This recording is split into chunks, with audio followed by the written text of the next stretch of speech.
ang mga kwento ng pag-ibig, kwento ng buhay, at kwento ng pag-asa dito sa Barangay Love Stories. Love Stories.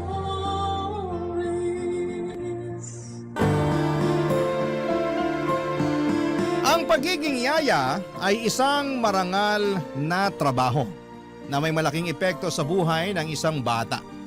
Sa pamamagitan ng kanilang pag-aalaga at malasakit ay nakakatulong sila sa paghubog ng pagkatao ng isang bata. Ikaw, kabarangay, ano ang iyong mga naging karanasan o alaala sa iyong yaya?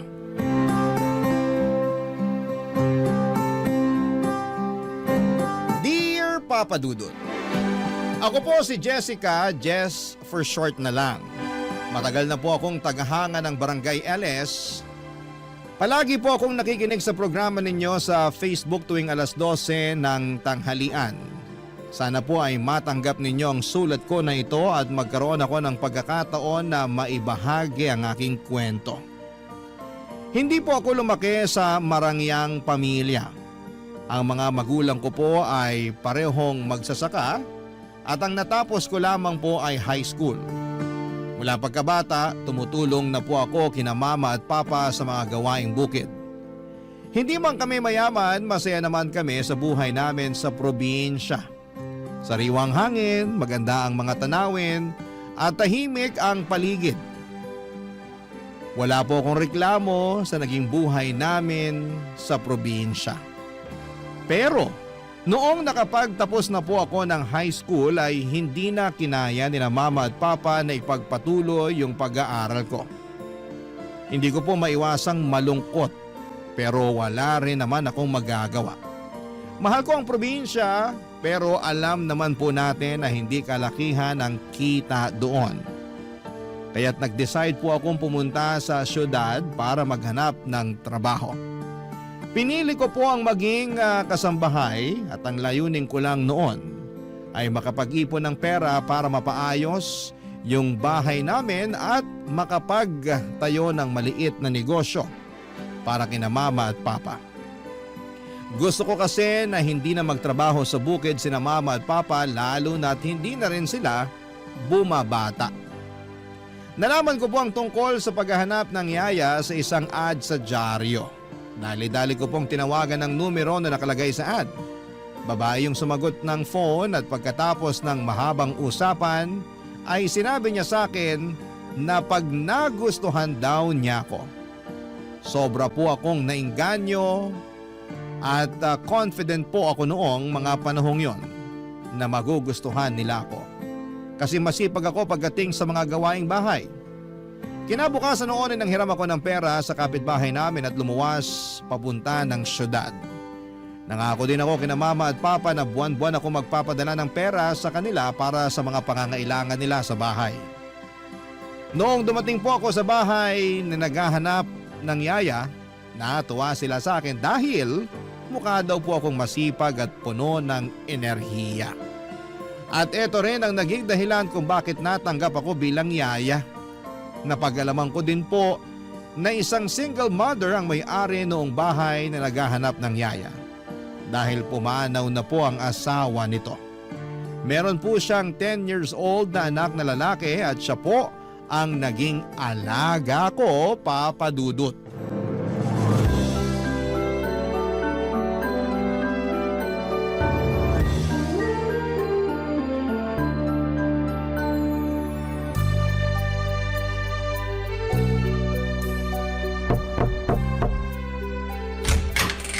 Hello, ikaw ba si Winston? Pinakilala ka na sa akin ng mama mo. Hi! Ikaw ba yung bagong yaya ko? Oo, ako si Jessica.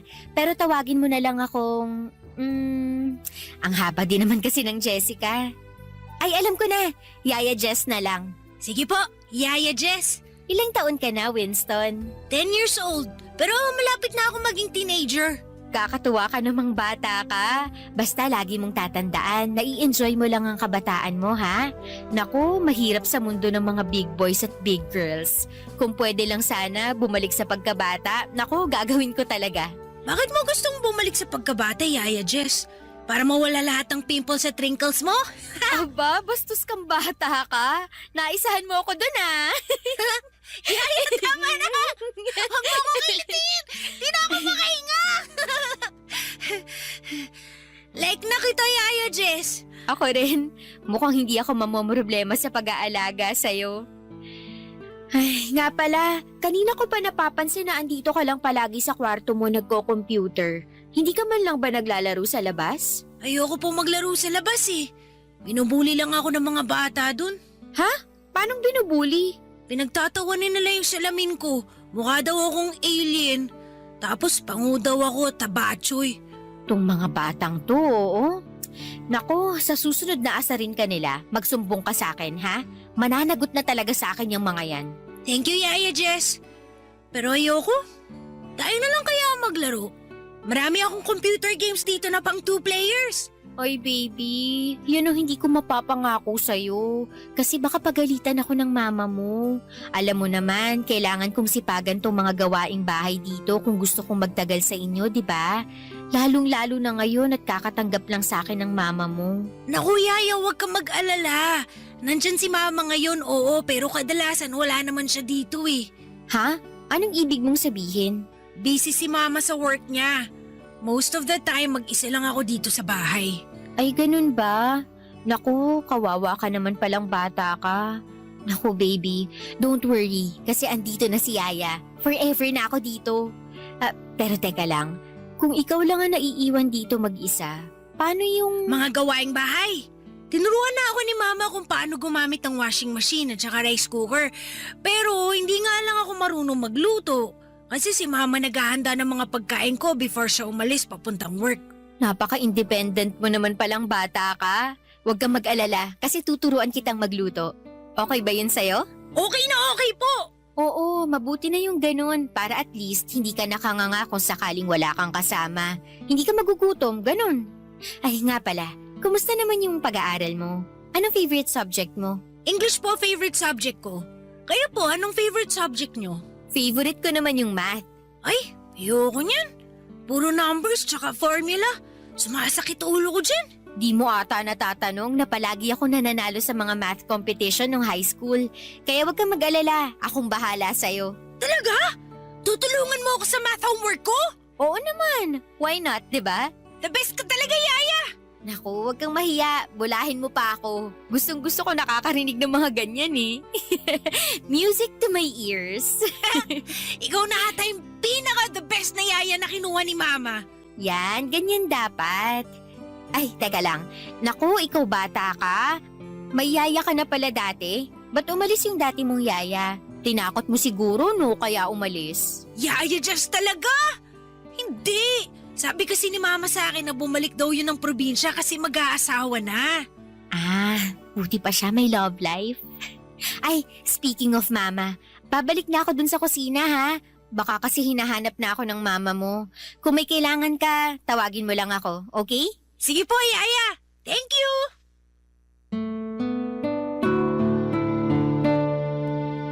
Naging maayos po ang takbo ng pamamasukan ko kina Winston. At masaya na rin po ako sa sahod ko kasi kahit papaano ay nakakatulong ito kina mama at papa. At sa totoo lang ay maganda rin naman ang kwarto ko sa bahay kung saan ako namamasukan. Hindi halatang maid's quarter. Aircon na lang po ang kulang doon at magmumukha ng kondo yon.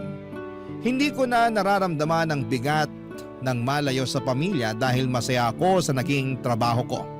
Hindi po ako nahirapan pakisamahan ang alaga kong si Winston. Napakabait niyang bata at napaka-masunurin pa.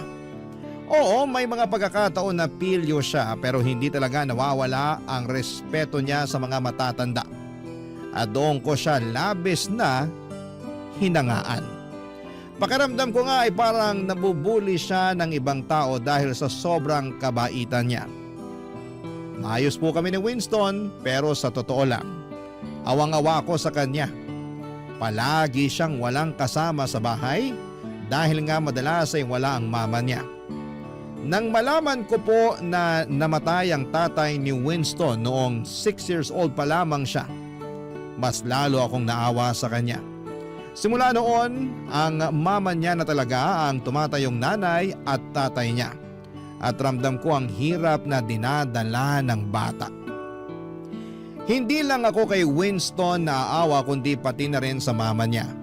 Ngunit syempre, bilang isang dakilang yaya, hindi ko pinabayaan si Winston. Pinaramdam ko araw-araw sa kanya na hindi siya nag-iisa. Lalo na tuwing wala ang mama niya. Ipinaliwanag ko din sa kanya ng maayos kung bakit may mga panahon na wala ang mama niya para kahit papaano ay maintindihan niya at hindi siya magkimkim ng sama ng loob.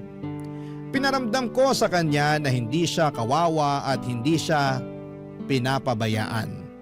Sa awa ng Diyos, nakikinig naman po siya sa lahat ng sinasabi ko. At alam kong unti-unti niyang naiintindihan ang mga bagay-bagay.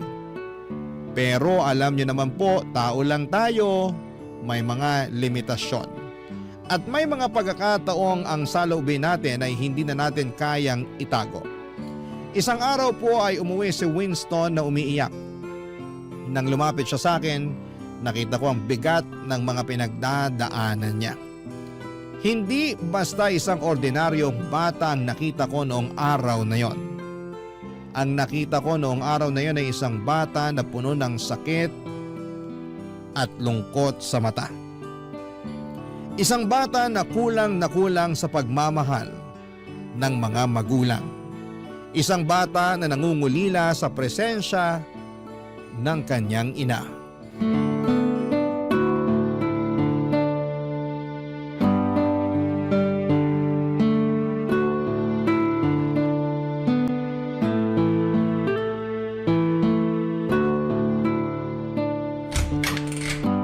Winston, ready na yung breakfast mo. Kumain ka na.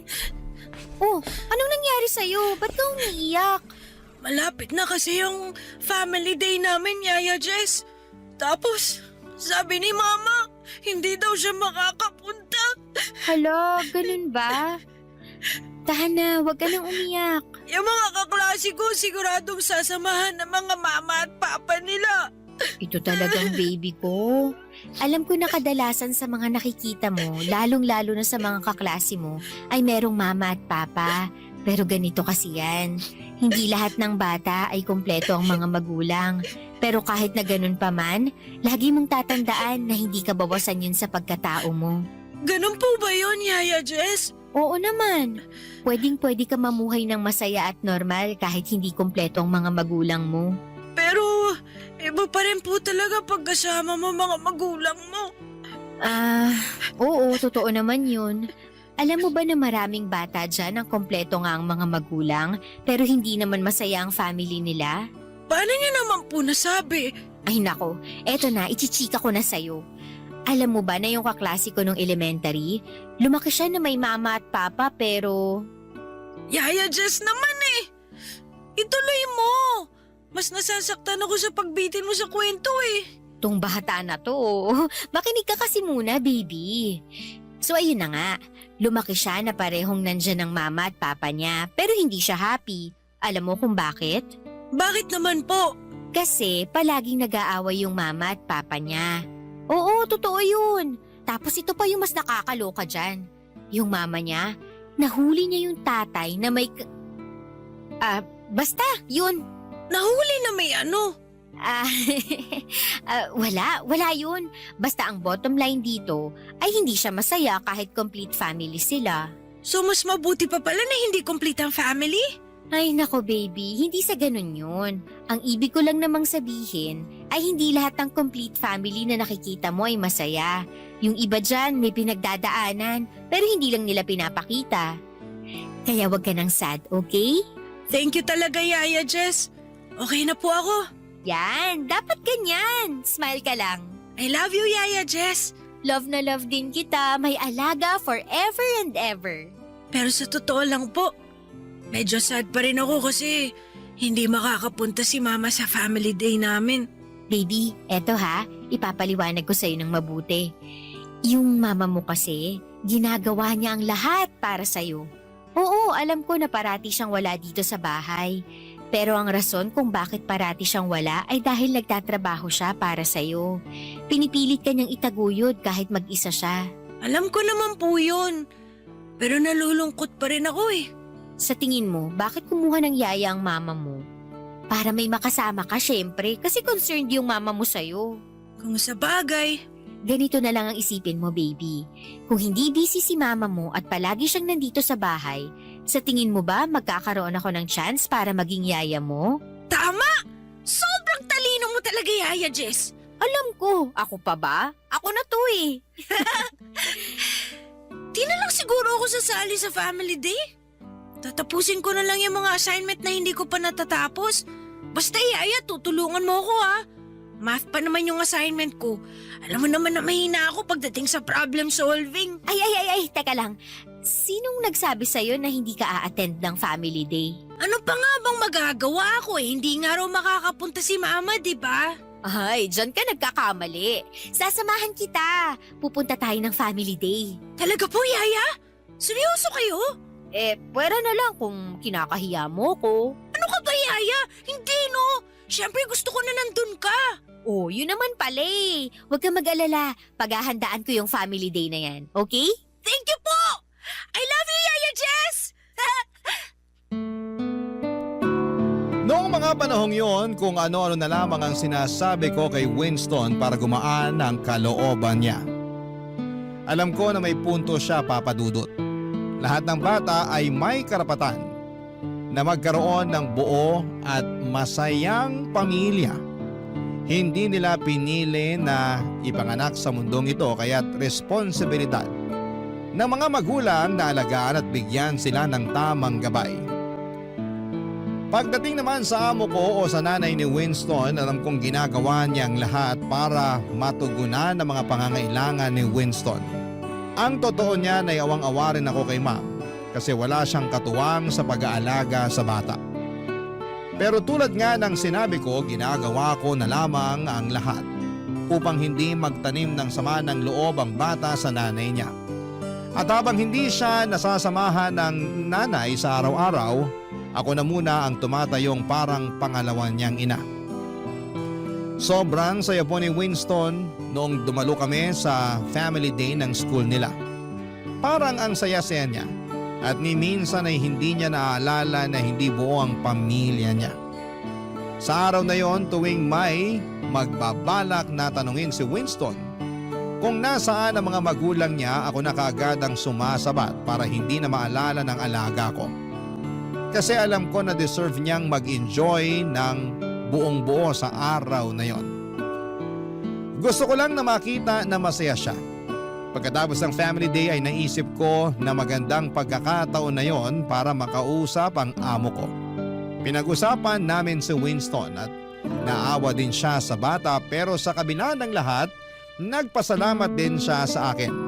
Kasi nakikita niyang ginagawa ko naman ang lahat ng makakaya ko para gampanan ang tungkulin ko bilang yaya ni Winston.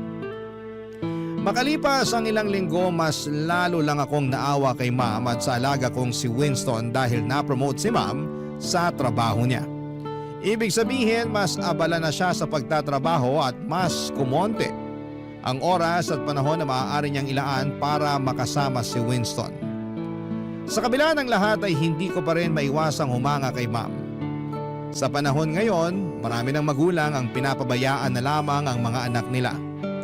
Pero si ma'am kahit abala sa trabaho ay makikita mo talaga ang kanyang dedikasyon at pagsusumikap na mabigyan ng magandang kinabukasan si Winston.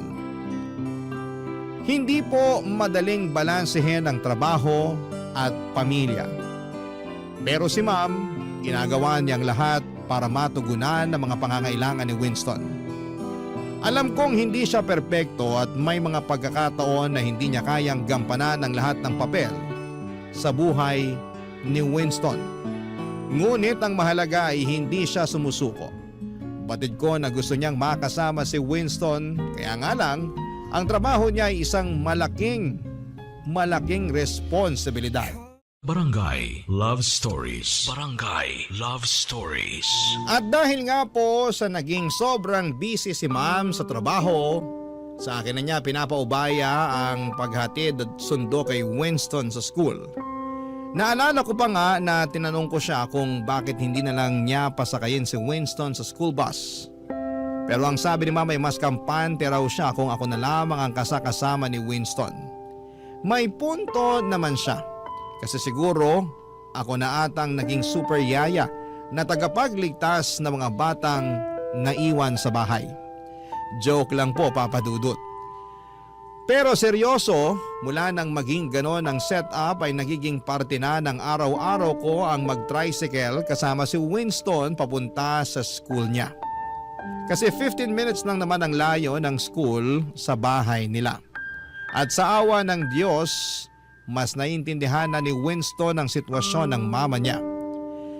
Hindi siya nagkikimkim ng sama ng loob at hindi nagbago ang pakikitungo niya sa nanay niya. Kung paano niya ako pakitunguhan, ganon din siya sa akin at doon ko talaga nahanap yung hirap at saya ng magulang. Kahit na hindi ako ang tunay na magulang, ramdam ko pa rin yung pagmamahal at pagkalinga kay Winston. Pero sa totoo lang po ay parang mas favorite ako ni Winston noong mga panahong yon. Joke lang po.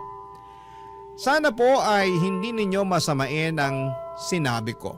Wala akong intensyon na higitan si ma'am. Ang gusto ko lang ay maramdaman ni Winston na maraming nagmamahal sa kanya. At hindi siya nag-iisa. Gusto ko siyang iparamdam na may buong pamilya na nagmamahal sa kanya.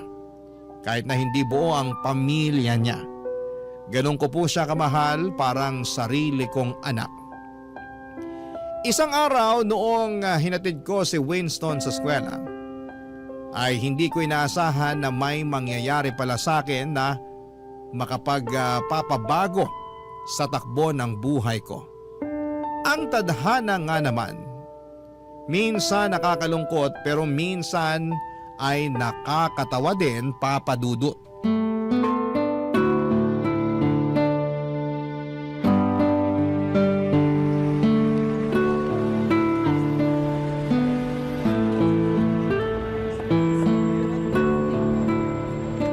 Sige na, pumasok ka na at baka malate ka pa. Opa, Yaya.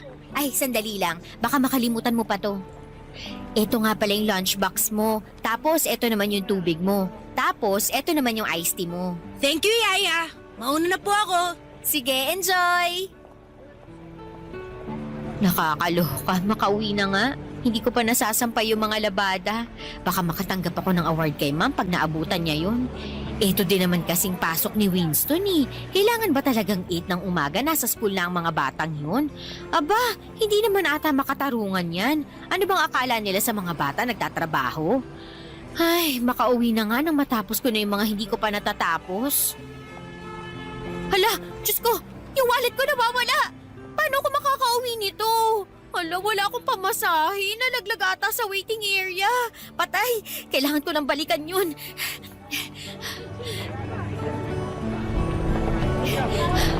Diyos ko, hiningal ako dun ah. Buti na lang at nandito na ako. Ay, nasa na kaya yung wallet ko? Miss, excuse me. Sa'yo ba to? Uy, yung wallet ko! Akala ko ninakaw na eh. Thank you talaga ha. Thank you sobra. Sandali lang. Paano mo naman nalaman na wallet ko nga to? Binuksan ko tas nakita ko yung picture mo sa loob. Ang ganda mo pala. Pero mas maganda ka sa personal. Nako kuya, tigil-tigilan mo nga ako. Baka maniwala pa ako sa'yo eh. Nga pala, ano ginagawa mo dito, miss? Yung alaga ko kasi dito nag-aaral. Tapos nung pauwi na ako, saka ko namalayan na naiwan o nalaglag ko na pala yung wallet ko dito sa waiting area. Mabuti na lang talaga at ako yung nakapulot. Kaya super thank you talaga kuya. Naku, kung hindi dahil sa'yo, mahihirapan ako makauwi kasi nandito yung pamasahe ko. Nako, di ka mahihirapan kasi driver ako. Kayang-kaya kitang ihatid sa inyo. Ah, ganun ba? In fairness naman. Driver ka ng school bus? Hindi. Yung anak kasi ng amo ko dito rin nag-aaral. Tapos ayun, hinahatid at sinusundo ko siya araw-araw. Ay, sosyal. Siguro malaki ang sahod mo, no? Hindi rin. Ang totoo nga niyan, nagbabalak na nga ako mag-abroad eh. Ha? Bakit naman? Yung pinsan ko kasi, nagtatrabaho sa Taiwan bilang factory worker. Tinutulungan na rin ako ng pinsan ko. para makapasok ako sa kumpanyang pinagtatrabahuhan niya. Pinapaasikaso na niya sa akin yung mga papeles ko. Sana lang walang maging aberya. Ay hala, ganun ba? Sayang naman. Ha? Paanong sayang? Bihira lang kasi ako makakita ng gwapo sa waiting area na to. Nambola pa. Uy, totoo yun ah. Kala ko nga nung una teacher ka eh. Paano ba naman? Posturang-postura ka sa uniform mo. Wala akong magagawa. Ito yung gusto ng amo ko eh. Ah, kaya pala. Pero bagay sa'yo ha. Salamat. O paano? Mauna na ako sa'yo ha. Ang dami ko pang kailangang ayusin sa bahay ng amo ko. Miss, teka lang. O bakit? Magkikita pa ba tayo ulit? Bakit mo naman naitanong yan? Gusto sana kitang makita araw-araw bago man lang ako lumuwas papuntang Taiwan. Nako kuya, tatapatin na kita. Gwapo ka pero wala akong panahon para makipaglandian sa'yo. Bakit naman? Nakafocus kasi ako sa alaga ko.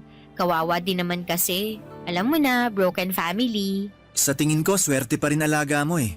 Paano mo naman nasabi yan? Kasi may yaya siya na tulad mo. Tigil-tigilan na nga natin tong bulahan na to. Baka mamaya kung saan pa mapunta tong usapan na to eh. Sige na, aalis na talaga ako. Pero magkikita pa naman tayo bukas, di ba? Depende kung habulin mo ko. Joke lang. Oo naman, dito nag-aaral alaga ko eh. Nga pala miss, di ko pa natatanong pangalan mo. Jessica, pero Jess na lang for short. Nice to meet you, Jessica. Ako nga pala si Edgar. Nice meeting you too, Edgar. Thank you nga pala sa pagsoli sa akin ng wallet ko ha. Mauna na ako, kita-kits na lang. Aaminin ko, Papa Dudut, na nalaglag ang panty ko sa usapan namin ni Edgar na yon. Paano ba naman kasi sobrang gwapo niya, ang ganda ng katawan. At pakiramdam ko ay natutunaw ako tuwing tinititigan niya ako. Lalo akong kinilig noong may napansin akong papel sa loob ng wallet ko at may nakalagay na phone number doon. Siyempre nagtaka ako. Kaya naman sinubukan kong i-text ang number na yon. At doon ko napag-alaman na kay Edgar pala yon at sinadya niyang ibigay sa akin ang number niya. Mga lalaki nga naman, kaya maraming babayang nasasaktan kasi talagang alam nila kung paano kunin ang loob mo. Sa totoo lang, kahit gwapo at mabait si Edgar at kahit crush ko siya, hindi ko iniisip na magkarelasyon kami. Kasi ang priority ko talaga ay ang trabaho ko at ang alaga kong si Winston. Pero paminsan-minsan, nakakabagot din sa bahay. Lalo na kapag tapos na ako sa mga gawaing bahay. Kaya nire-replyan ko na si Edgar at madalas din kaming magkita sa waiting area habang hinihintay ko si Winston at habang hinihintay din niya ang anak ng amo niya. Madalas kaming magkwentuhan ni Edgar tungkol sa trabaho namin. Napag-alaman ko na 5 taon na pala siyang single at ang gusto niya sa buhay ay ang magkaroon ng sariling pamilya. Pero sa tingin niya ay hindi siya makakabuo ng pamilya kung patuloy siyang magiging driver. Kasi hindi naman daw ganun kalaki ang sahod niya, kaya naisipan niyang magtrabaho sa Taiwan bilang factory worker. Gusto niyang makapag-ipon ng malaking pera hanggang sa makabalik siya dito sa Pilipinas. Hanga din naman ako sa kanya kasi talaga namang alam niya kung ano ang gusto niya sa buhay. Nagtuloy-tuloy po ang pagiging magkaibigan namin ni Edgar ng ilang buwan.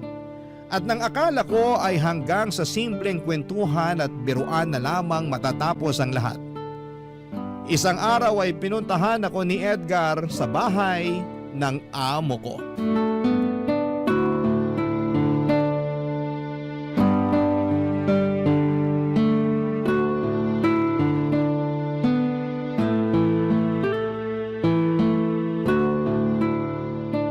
Tapusin na natin tong assignment mo sa math para makapaglaro ka na ng game sa computer mo ha. Okay po, Yaya Jess. Sige, tuloy na natin to.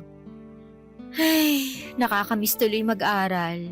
Kaya ikaw, mag-aaral ka ng mabuti ha? Okay po, Yaya Jess. Yaya, si Mama na ba yun? Ay, hindi ko alam eh. Sabi kasi ng mama mo, mamayang gabi pa daw yung uwi niya. Dito ka lang baby, puntahan ko lang ha? Sige po. Tapusin mo na yung homework mo. Babalikan kita, okay? Okay, Yaya. Andyan na! Sandali lang! Nakakaloka. Sino kaya to? Ay, baka naman delivery boy. Edgar? Hoy! Ano ginagawa mo dito? Jessica, Loko ka, anong kailangan mo? Bakit ka nandito, ha? natatandaan mo nung nag-usap tayo dati at nakwento mo sa akin kung saan ka nakatira? Di ko aakalain na darating ang araw na mapapakinabangan ko yun. Hindi mo pa sinasagot yung tanong ko. Anong kailangan mo? Sira ulo ka? Paano kung nakita ka ni ma'am dito, ha? Eto naman, wala naman tayong ginagawang masama ah. Kahit na. Siguradong papagalitan ako ni ma'am pag nalaman niya na kinuwento ko sa'yo yung address niya. Hindi ko naman kasi lubos na akalain na pupuntahan mo ko dito, no? Huwag ka nang magalit sa akin. Sorry na. Isa lang naman ang sadya ko dito eh. Ano naman yun? Jess. Matagal ko na kasing gustong sabihin sa'yo to. Ang alin? Yung hindi mo ako na-replyan kagabi kasi malamang naubusan ka na ng load. Ano ka ba? Wala yun. Eto naman, hindi yun. So ano, maghuhulaan na lang ba tayo dito? Sabihin mo na kasi. Eto na nga. Jess. Nako, sinasabi ko sa'yo, pag hindi ka pa nagsalita, babalik na talaga ako sa loob. I love you. Mahal na mahal kita. Ano akala mo sa akin? Leading lady ng GMA teleserye? Dennis Trillo at Jenilyn Mercado lang? Magkamukha nga kayo ni Dennis, pero ang ganda naman ata ni Jenilyn para maging kamukha ko pa siya. Eto naman oh, nagpapatawa pa. Hindi na nga ako nakatulog kagabi kakaisip kung paano ko aaminin sa'yo yung nararamdaman ko eh. Wait lang, ibig mong sabihin, pumunta ka dito sa bahay ng amo ko para… Para ligawan ka, oo. Jess, pagod na kasi ako kakatago ng tunay ko na nararamdaman para sa'yo tuwing nagte-text tayo. Sigurado ka na ba talaga dyan sa nararamdaman mo? Oo naman, bakit? Wala ka bang tiwala sa akin? Hindi naman sa wala akong tiwala sa'yo, pero… Pero ano? Ano ba kasi ang nakita mo sa akin? Siguro nga hindi ako pangit, pero hindi rin naman ako ganun kaganda. At isa pa, yaya lang ako. Sandali lang, huwag mong nilalang ang pagiging yaya. Marangal na trabaho yan. Jess, hindi ka naman kasi mahirap mahalin eh. Maganda ka, mabait, magaan ka usap. Nawawala ang stress ko tuwing tinetext mo ko at masinisipagan kong trabaho ko ng dahil sa'yo. Ay, sige, ipagpalagay na natin na sasagutin kita. Pero Edgar, nagbabala ka magtrabaho sa Taiwan, di ba? Ano na lang ang mangyayari sa relasyon natin kung sakasakali? Tatapatin na kita, magaan din ang loob ko sa'yo at napakaswerte ng kahit sinong babae na maging boyfriend ka. Pero hindi ko kaya ang long distance relationship.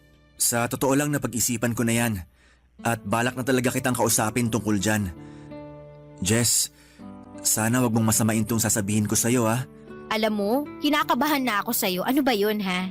Nakausap ko kasi ang pinsan ko nung isang araw.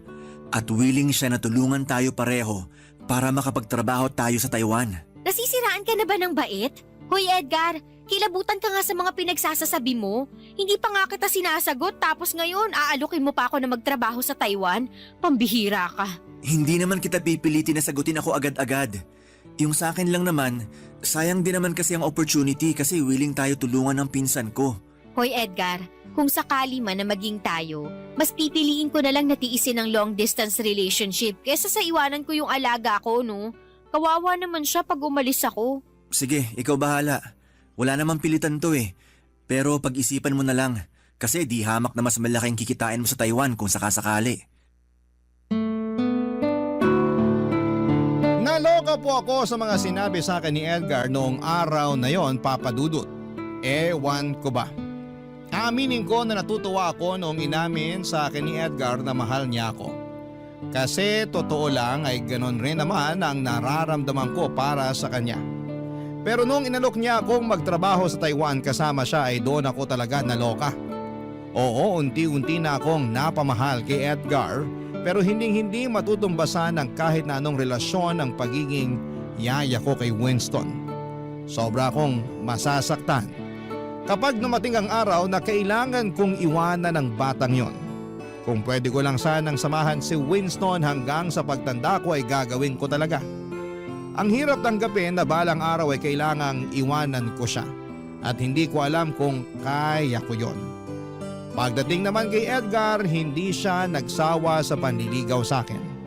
Kung ano-ano na ang mga tinitext at ibinibigay niya para lamang may pakita na talagang mahal niya ako. Makalipas ang ilang buwan ay bumigay ako at sinagot ko na rin siya. Noong mga panahong yon, alam ko na malamang masasaktan ako kapag umalis siya para magtrabaho sa Taiwan. Pero kahit na ganoon ay naisip ko na mas matitiis ko pang mawala si Edgar kesa mawala ang alaga ko na si Winston. Kay Winston ko naranasan ang pakiramdam ng pagiging isang tunay na ina. Alam ko rin na masaya siya at komportable siya sa akin bilang yaya niya. Tama naman si Edgar na di hamak na mas malaki ang kikitain ko sa Taiwan. Pero hindi ko kayang isakripisyo ang pagiging pangalawang ina kay Winston. Hindi matutumbasan ng kahit na anong halaga ng pera ang pagiging yaya ko sa batang yon. Noong mga panahong yon ay sapat na sa akin na nakapagpapadala ako ng pera sa mga magulang ko sa probinsya. Wala akong utang at wala akong mga luho. Kaya kahit na hindi ganoong kalaki, ang sahod ko bilang yaya okay lang sa akin. Ang mahalaga sa akin ay makasama ko si Winston Papadudut at magampanan ko ang papel ko bilang pangalawang ina para sa kanya. Barangay Love Stories. Barangay Love Stories. Naging okay na ang takbo ng buhay ko, Papadudut. As usual, yaya ako ng napakakulit na batang si Winston. At tuwing day off ko naman ay lumalabas kami ni Edgar para mag-date. Nang mga panahong yon ay pakiramdam ko ay parang perfect na ang lahat. Hindi na rin ako kinukulit ni Edgar na sumama sa kanya papunta ng Taiwan. Napagkasunduan namin na mag long distance relationship na lamang kami. Pinangako ni Edgar na mag-iipon siya para makapagpatayo kami ng bahay at makapagpakasal at sumang-ayon ako sa plano niyang yon. Pero Papadudot, hindi ko alam na may darating pa pala na pagsubok na yayanig sa buhay ko. Ilang linggo lang ang lumipas, tumawag sa akin si Papa at sinasabi na may stage 1 breast cancer daw si Mama. Sobra akong nanginig at naiyak nang marinig ko ang napakasamang balita na yon. Ikinuwento ko sa amo ko at kay Edgar ang tungkol sa mama ko at sobra silang naaawa sa akin. Nang mga panahong yon, alam ko na kailangan kong kumilos kaagad kasi ayokong lumala ang kalagayan ni Mama. Kaya naman napagdesisyonan ko nang tanggapin ang alok ni Edgar na magtrabaho sa Taiwan bilang factory worker na kasama siya. Sinabi ko ito kay Ma'am at kitang-kita ko sa mga mukha niyang kalungkutan. Pero naunawaan niya naman ang sitwasyon ko na kailangan kong mag-ipon ng malaking halaga para maagapan ang cancer ni Mama. At syempre hindi naging madali sa akin na kausapin si Winston tungkol sa desisyon kong umalis. Naramdaman ko ang bigat sa puso ko habang pinapaliwanag ko sa kanya na kailangan kong magtrabaho sa ibang bansa para matulungan si Mama, Papadudut.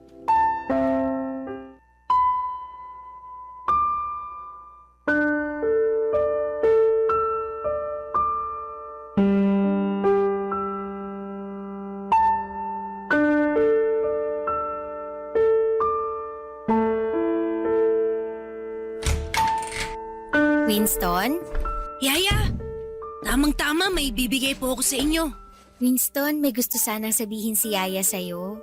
Ano po yun? Winston, kasi... Yaya? Bakit po kayo umiiyak? Okay lang po ba kayo? Ganito kasi yun. Magbabakasyon muna si Yaya, ha? Saan naman po kayo pupunta? Ang nanay kasi ni Yaya may breast cancer.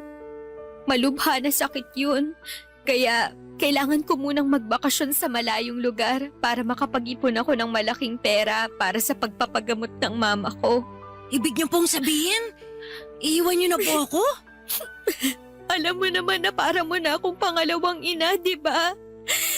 Kung wala lang sanang sakit ang mama ni Yaya, hindi kita iiwan. Alam mo yan. Yaya, please! Huwag na po kayong umalis! Papakiusapan ko si Mama na tulungan ka. Huwag niyo na po ako iiwan, please! Hindi kasi ganun kadali yun eh. Huwag kang mag-alala kasi palagi kitang i-video call, okay? Isipin mo na lang na parang nagbabakasyon lang si Yaya. Bakit? Saan po kayo pupunta? Pupunta si Yaya sa Taiwan. Hindi ka ba masaya para kay Yaya? Makakakita na si Yaya ng snow. Wala naman po atang snow sa Taiwan eh. Oy, ano ka ba? Meron yan. Pag sinabi kong meron, meron yan. Okay? Yaya talaga. Mamimiss ko po kayo. Ayoko po. Ako din. Sobra. Basta ha, huwag mong bibigyan ng sakit sa ulo ang mama mo, ha? Promise ko po yan. At saka, tandaan mo lahat ng tinuro ko sa'yo. Di ba matagal mo na napangarap ang maging teenager? Eto na yung chance mo. Mas gugustuhin ko po ata na maging bata habang buhay na kasama kayo kaysa maging teenager na wala kayo. Eto naman, huwag mo nang paiyakin si Yaya. Wala na pong tutulong sa akin sa mga math assignments ko. Winston, huwag ka na mag-alala kasi nag-usap na kami ng mama mo at pinangako niya na tutulungan ka niya. Okay? Yaya, magkikita pa ba tayo ulit? Tong bata na to talaga. Oo naman. Hindi naman mamamatay si Yaya eh. Huwag kang mag-alala. Kasi kapag nakabalik na ako dito galing Taiwan, ikaw ang pinakauna kong hahanapin. Talaga ba? Promise yan. Yaya, wag na lang po kayo umalis, please. Balang araw, maiintindihan mo rin kung bakit ko kailangang gawin to. Yaya. Hinding-hindi magbabago ang pagiging pangalawang ina ko sa'yo. Yan ang palagi mong tatandaan, ha? I love you po, Yaya Jess. Ako din. Mahal na mahal kita. Oo nga po pala. Tungkol nga pala po dun sa bibigay ko sa'yo. Ay, oo nga pala. Sorry, masyado kasing naging emotional si Yaya. Bakit? Ano ba yun? Alam niyo po ba kung anong date ngayon? Sandali lang, tingnan ko lang tong cellphone ko. May 11. Bakit mo naman naitanong yan? Pinag-ipunan ko po talaga to ng 1 week gamit ang allowance ko para mabili ko tong mga bulaklak. Yaya Jess, Happy Mother's Day po! Oh, ikaw talagang bata ka. Mamimiss kita, sobra. Basta, promise niyo po na babalikan niyo ako ha? Na magkikita pa tayo ulit. Promise yan. Ipangako mo rin na wag mong kakalimutan si Yaya, ha? Pag-iisipan ko po. Ah, ganon ha?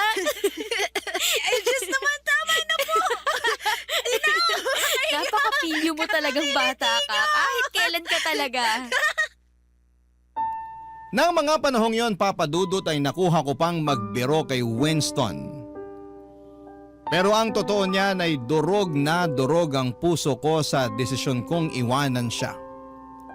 Nakiusap ako sa amo ko na sana'y samahan niya si Winston sa kwarto niya sa mismong araw na aalis ako sa bahay nila.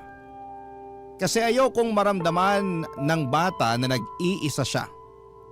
Gaya ng inaasahan ko ay nadurog na naman ang puso ko sa puntong hindi ko na kayang tignan si Winston dahil may kirot sa puso ko tuwing tinitignan ko siya. Pero kinailangan kong maging matapang para sa mama ko upang makasurvive siya sa sakit niyang breast cancer. Pagkatapos kong umalis sa bahay na pinagsisilbihan ko ay doon ako tumira sa inuupahang kwarto ni Edgar.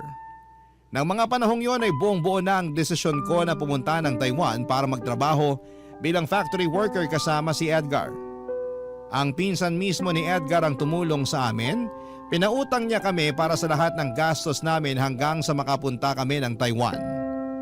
At sa wakas ay naging maayos ang takbo ng application namin at parehong kaming nakakuha ni Edgar ng work visa at nakapagtrabaho bilang factory worker. Hanggang ngayon, factory worker pa rin kami ni Edgar at 8 taon na ang nakakalipas. At sa awa naman ng Diyos, Papa Dudut, cancer-free na rin si Mama sa ngayon. Hindi naging madali ang buhay ko dito sa Taiwan pero lubos pa rin akong nagpapasalamat sa trabaho namin dahil napagamot ko si Mama at nagkaroon kami ni Edgar ng kaunting ipon. Pagdating naman kay Winston, nagkaroon kami ng communication from time to time. Pero ang talagang nagpaantig Sa puso ko ay nang makatanggap ako ng message mula sa mama ni Winston.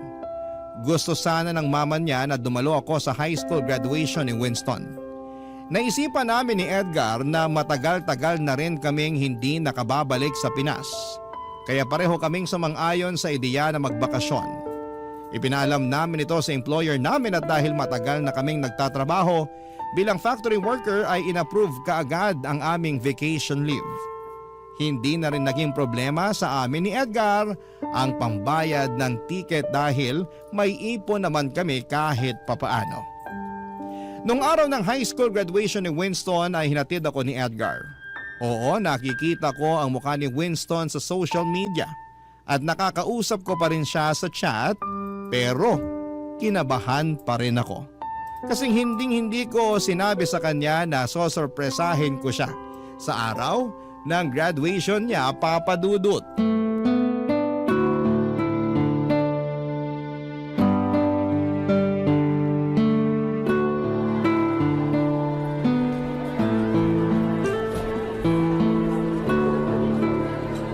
Mahal, paano to? Talagang kinakabahan ako eh. Paano kung hindi niya ako makilala ha? Imposible naman atang di ka makilala ng batang yun. Panay post ka ng selfie mo sa social media eh. Ikaw talaga? Hindi ka nakakatulong. Ano ba naman mahal, nandito na tayo oh. Ngayon ka pa ba aatras? Pustahan tayo. Makikilala ka ng batang yan at mag-iiyakan kayo. Ewan ko sa'yo, umalis ka na nga.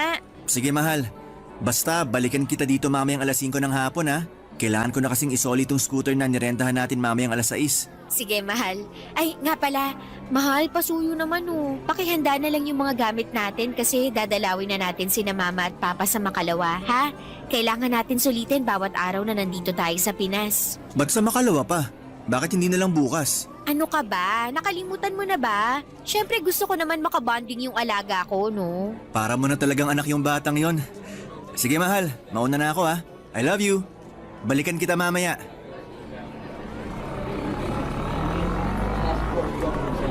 Yaya Jess? Yaya Jess, ikaw nga! Winston! Yaya Jess, di ko akalain na darating yung araw na magkikita ulit tayo. Uy, ang laki mo na! Mas matangkad ka pa sa akin! Kamusta ka na, anak? Okay lang po ako. Kayo po, kumusta? Yaya, sobrang namiss ko po kayo. Ako din, naku, kung alam mo lang kung gaano kitang namiss. Yaya, di ba? Nangako kayo sa akin na babalikan niyo ako. Sobrang natutuwa po ako kasi tinupad niyo yung pangako niyo. Sa graduation ko pa. Naku, magpapasalamat ka sa mama mo kasi siya yung nagsabi sa akin na graduation mo ngayon. Bilang pangalawang nanay mo, sa tingin mo ba palalampasin ko yun? Thank you nga po pala. Salamat kasi hindi niyo pinarana sa akin na galing ako sa broken family. Salamat po kasi minahal niyo ako ng buo na parang tunay niyong anak. Salamat din po kasi kayo yung tumayong mama ko nung mga panahong busy si mama sa trabaho niya. Tsaka nung panahong sobrang kailangan ko ng pagmamahal ng isang ina. Ikaw talaga. Hindi ka pa rin nagbabago. Pinapaiyak mo pa rin ako. Kakainis ka. I love you po, Yaya Jess. Mas mahal kita, anak. Basta promise ko sa'yo na Na ano po, Yaya? na ikaw ang magiging panganay ko forever. Yaya Jess naman eh. Hindi pa nga po nagsisimula yung speech ko, pinapaiyak niyo na po ako. Speech? Opo, ako po yung valedictorian namin. Magbibigay po ako ng speech mamaya. Totoo? Sobrang proud ako sa'yo, Winston. Congratulations, anak. Thank you po, Yaya Jess. Ang sarap din po pala sa pakiramdam na tinatawag niyo akong anak. Alam ko na tinatawag niyo na ako ng ganyan dati pero mas naramdaman ko po siya ngayon. Para tuloy nararamdaman ko na dalawa yung nanay ko. Siyempre naman. At yun nga ang maganda dun eh. Dalawa ang nanay mo, di ba? Oo nga po eh. Ay, Yaya, kumusta po pala buhay niyo ni Manong Edgar sa Taiwan? Uy, paano mo naman nalaman yung tungkol sa amin ni Kuya Edgar mo? Best friend ko po kasi from elementary to high school yung batang pinagdadrive ni Manong Edgar noon. Tapos ayun po, nakwento niya sa akin yung tungkol sa inyo. Tsaka isa pa po, panay ang post niyo ng picture sa social media eh. Halos hindi ko na nga po kayo mamiss kasi kayo na lang po laman ng newsfeed ko. Naku, ikaw talagang bata ka. Pareho kayo ng ugali ng Kuya Edgar mo. Babalik yun mamaya pagkatapos ng graduation mo. Ipapakilala kita doon, ha? Pero nak, wag mong tatawagin na Manong yun. Magagalit yun. Ay, sige po, Kuya Edgar na lang. At ikaw, kumusta ka na? Siguro may girlfriend ka na, no? Opo, meron na po. Binata ka na talaga. Dati, palagi ka lang nakaupo sa harapan ng computer mo. Pero ngayon, may girlfriend ka na. Valedictorian ka pa. Tapos dati, nagmamadali ka pang maging teenager. Ang bilis ng panahon. Sobra. Grabe talaga. Ay, nga po pala. May hihilingin po ako sa inyo kung okay lang po. Ano yun, anak? Pwede po bang Nanay Jess na lang po ang itawag ko sa inyo? Ikaw talagang bata ka. Dapat noon mo pa naisip yan eh. Siyempre naman, ano ka ba? I love you po, Nanay Jess. I love you din, anak. Halina po kayo sa loob. Nag-aantay na sa atin si Mama dun. Tara! Papa Dudut, sobra po akong naiyak sa speech ni Winston ng graduation niya, Papa Dudut. Pareho niya kaming pinasalamatan ng mama niya at hindi ko napigilang yakapin siya pagkatapos ng speech niya. Sobra din pong natuwa ang dati kong amo noong nakita niya ako. Labis po akong natutuwa sa naging kalagayan ni Winston dahil dito ko na napatunayan na naging mabuti akong yaya sa kanya. Wala siyang sama ng loob sa kahit na kanino at napaka-positive ng batang yon. Dito ko talaga na-realize na ang pagiging yaya ay higit pa sa ordinaryong trabaho. Ang pagiging yaya ay isang misyon na humuhubog sa pagkatao ng mga bata. Napakahalaga ng role ng isang yaya sa pagbuo ng karakter at kinabukasan ng isang bata. Kaya kung may mga yaya man na nakikinig ngayon, sana po ay ma-realize ninyo na hindi dapat minamaliit ang pagiging kasambahay. Kasi kayo ang nagsisilbing gabay sa mga bata. Kayo ang nagbibigay ng aral sa kanila na dadalhin nila sa panghabang buhay.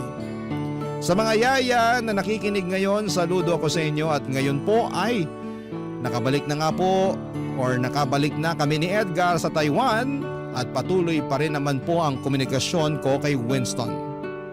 Kahit malayo kami sa isa't isa, hindi kami nawawala sa buhay ng isa't isa at palagi ko siyang tinatanong kung kumusta siya. Napuntahan ko rin sina mama at papa sa probinsya noong nasa Pilipinas ako at sa awa naman ng Diyos. Malusog at masaya sila sa ngayon. Ilang buwan na lang po ay mag-expire na ang kontrata namin ni Edgar dito sa Taiwan dahil sapat na ang naipon namin na pagdesisyonan na po namin na bumalik na ng Pilipinas. Napag-isipan namin ni Edgar na pagtayo ng maliit na negosyo gamit ang aming savings. Hindi pa po namin napagdidesisyonan kung anong klaseng negosyo pero isang bagay lamang ang sigurado. Babalik po kami ng Pilipinas sa loob lamang ng ilang buwan. At para naman po sa aming dalawa, napagdesisyonan din po namin ni Edgar na ipaayos ang bahay ng mga magulang ko sa probinsya at doon na rin po kami titira. At doon na rin magnenegosyo nang sa ganoon ay malapit ako sa mga magulang ko. At kahit papaano ay pwede na rin po akong bisitahin ni Winston kung kailan niya gusto. At syempre po, hindi mawawala ang balak namin ni Edgar na magpakasal this year. Sobrang excited na po ako sa mga magagandang bagay na naghihintay sa akin, Papa Dudut. Maraming salamat po sa platform na ibinigay ninyo sa amin upang maibahagi po namin ang mga naging karanasan namin sa buhay. Ang inyong forever na kapuso at kabarangay, Jess. Barangay Love Stories. Barangay Love Stories. Nakakaantig naman talaga ang ating kwento. Ikaw ba, kabarangay? Nakarelate ka ba sa story natin ngayon? Kwentuhan naman tayo dito sa comment section. Nagustuhan ng iyong napakinggan? Ituloy yan via live stream sa www.gmanetwork.com/radio.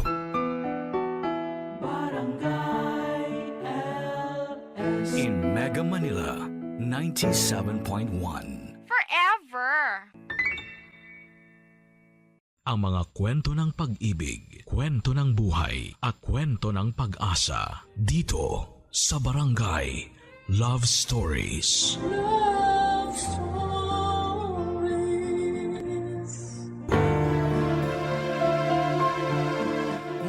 Marami sa atin ang araw-araw na nakikipagsabayan sa agos ng kahirapan. Parang walang katapusang karera habang ang presyo ng bigas, gulay at pamasahe ay pataas ng pataas. Ang sahod naman ay tila nananatiling nakaidlip. Marami ang natutong humawak sa dasal at umaasang balang araw ay makakaahon din, matitikman din ang kahit kakapiranggot na ginhawa. Ikaw, kabarangay, kailan mo nasambit sa sarili mo na all is well pa rin? Kahit halos lahat ay tila hindi na maayos. Dear Papa Dudut, ako po si Boyet, 26 years old sa ngayon, pero yung ikikwento ko po sa inyo ay parang kailan lang nangyari sa buhay ko. Bata pa lamang po ako noon, nakatira po ako sa tiyahin ko sa Cavite. Simula sanggol pa lamang ako ay sa kanya na ako lumaki. Pasalamat ako at binuhay niya ako kahit medyo malupit po siya. Naalala ko pa nga mga sigaw niya sa akin na parang bangungot sa gabi, Papa Dudut. Kaya gusto ko noon na makita ko ang nanay ko. Gusto kong kunin niya ako at magising sa bangungot na yon. Pero wala pong nanay na dumating. Ang sabi nila ay prostitute daw ang nanay ko. Matapos akong iwan sa tiyahing ko ay hindi na ako binalikan pa. Kaya walang araw na hindi ko tinatanong ang sarili ko kung mahal ba ako ng nanay ko. Kasi wala naman sigurong nanay na iniiwan lang ang anak. Kaya naman tinanggap ko rin ang sinasabi nila na patay na siya para mapanatag ang kalooban ko. Na kaya ako hindi binalikan ng nanay ko dahil wala na siya sa mundo. Walang gabi na hindi ako umiiyak noon, Papa Dudut. Tinatago ko ang pag-iyak ko dahil tinutokso nila ako na mahina daw ako. Nang payatot at iyakin. Bakit ba kapag lalaki hindi pwedeng umiyak? Tao naman tayo. Marunong tayong umiyak kung nasasaktan. Dahil sa mga dinanas ko sa tiyahing ko ay nag-ipon ako ng pera galing sa pangangalakal ko. Gusto kong makaipon ng pamasahe. Gusto kong pumunta ng Maynila, oo nga't gusto kong paniwalaan na patay na ang nanay ko para mapanatag ang loob ko na mahal niya ako at hindi iniwan. Pero may parte pa rin sa puso ko na nagsasabing buhay siya at gusto ko siyang hanapin sa syudad. Lumuwas ako ng Maynila kahit na 10 years old pa lamang ako.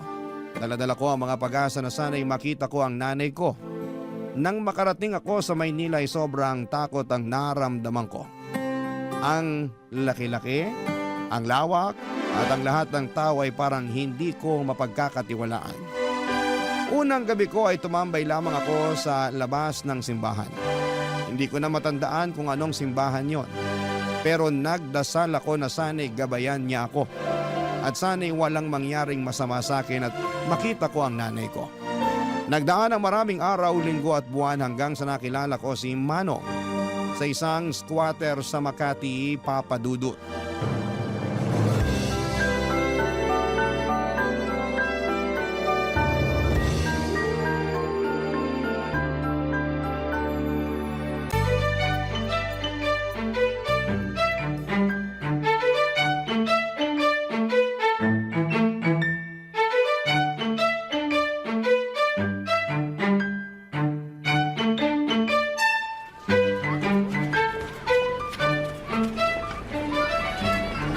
Boyet, gising na, umaga na.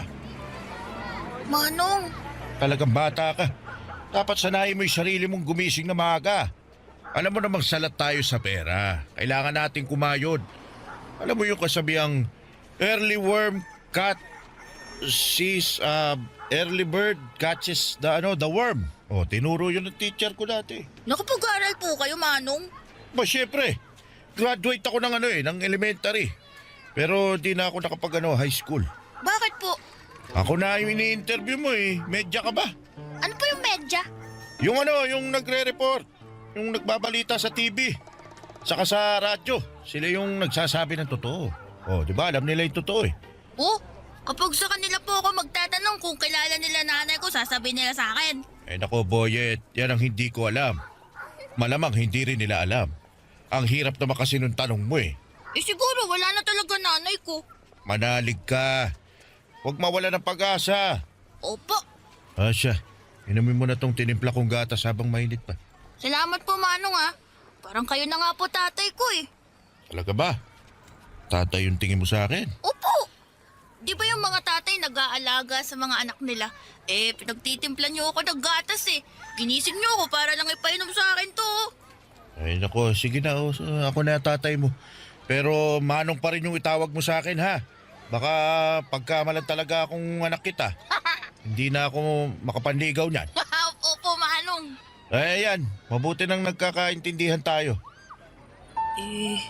Manong, salamat po sa pagkukup niyo sa akin ha.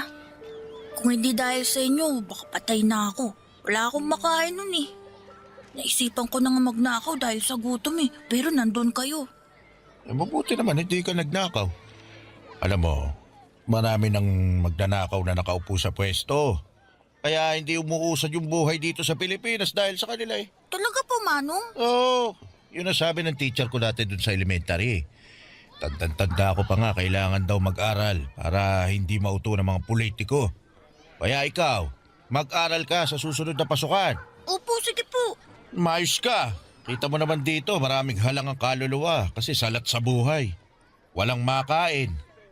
Sabi ko naman sa'yo na mag-ingat ka rito kasi tuso ang mga tao. Hindi natin masisisi kasi pinagkaitan ng mga tao dito. Hindi mo masisisi na ganito yung ugali ng mga tao kasi walang-wala. Kailangan mabuhay. Kaya ikaw, mag-aaral ka. Opo, Manong. Mayos ka, boyet ha. Dapat asal tao, di hayop. Ibig sabihin nun, maging mabait lang ako. Wala mo na pa pala eh. Pero, maiba ako. Talaga bang ayaw mo nang bumalik dun sa kamag-anak mo sa Cavite? Ayoko na po, Manong. Baka may ginawa ka masama, kaya ka naglayas. Ayoko talaga sa tao yung sinungaling eh. Manong, hindi po ako nagsisinungaling. Gusto ko po talagang makita ang nanay ko. Hindi ko nga lang po alam kung saan ko siya hahanapin pero andito daw po siya sa Maynila. Napakalaki ng Maynila. Di po, may picture naman po ako ng nanay ko eh. Kung makikita ko siya, sigurado makikilala ko yun. Dapat kapag nakita ka niya, maging proud siya sa'yo. Kaya mag-aral ka sa susunod na pasukan, ha? Opo, masusunod po. Papadudot nakatira kami sa pinagtagpi-tagping yero pero ramdam kong nakahanap ako ng tatay sa piling ni Manong. Kahit walang maayos na bahay, mainit, marumi, pero para sa akin ay may pag-asa dahil kay Manong. Matandang binata si Manong, wala siyang asawa at wala ding anak. Dahil wala nga siyang anak kaya ko na ang itinuring niya na parang sarili niyang anak. Ang sabi niya sa lugar na gaya ng squatter ay tuso ang mga tao.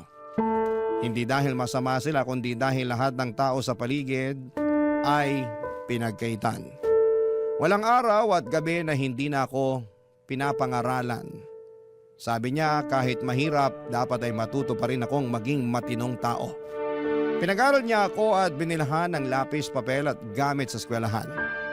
Sobrang saya ko talaga, papadudot. Inihatid pa niya ako sa eskwelahan at sinisigurong okay lang ang unang pagpasok ko. Naramdaman ko na kahit na hindi kami magkadugo ay mahal niya ako. Ngunit tulad ng karamihan sa mga bata ay naging pasaway din po ako. Hindi na ako natutuwa sa lapis at papel dahil sa mahirap palang mag-aral. At marami akong nakakaaway na kaklase ko at maging sa ibang section at grade. Hindi naging safe sa akin ang eskwelahan dahil isa pala siyang malaking arena na samot-saring mga bata na iba-iba ang ugali.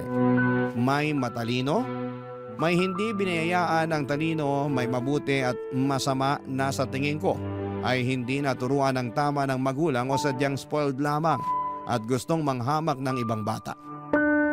Hindi ako naging masaya tuwing pumapasok ako, papadudot. Kaya hindi ko sinabi kay Manong na hindi na ako pumapasok. Mas pinili kong magkalakal muli. Mas pinili kong gumala para maghanap ng pera. Kung magkaroon man ako ng kaaway ay hindi ko na kailangan pang magpaliwanag sa teacher. Ang importante sa akin ay makahanap ako ng pera.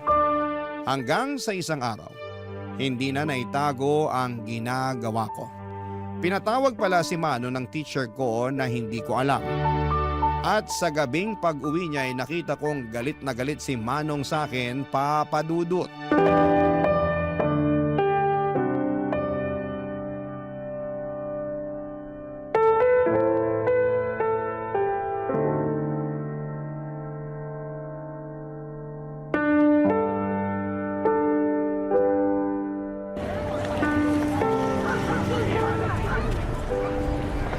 Ano tong ginagawa mo, Boyet? Bakit hindi ka pumasok, ha? Umapasok po ako, Manong. Alam mo ba na ang sinungaling ay kapatid ng magnanakaw?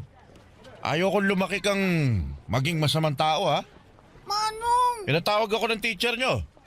Sinabi niya sa akin na 2 linggo ka nang hindi pumapasok. Alam mo bang nagulat ako sa nalaman ko kasi ang alam ko pumapasok ka. Binibigyan pa kita ng baon. Pinaghahandaan ng makakain dahil ayaw kong walang laman yung tiyan mo. Dahil nagkakasakit sa ulo ang walang kain. Boyet, para sa'yo to. Kaya wag kang magsisinungaling sa akin. Manong, kasi, nahirapan ako eh. Saka kumikita naman ako. Tsaka yung pinabaon yung pera, iniipon ko naman, di ko ginagastos. Ito, baon ko, tsaka yung kita ko.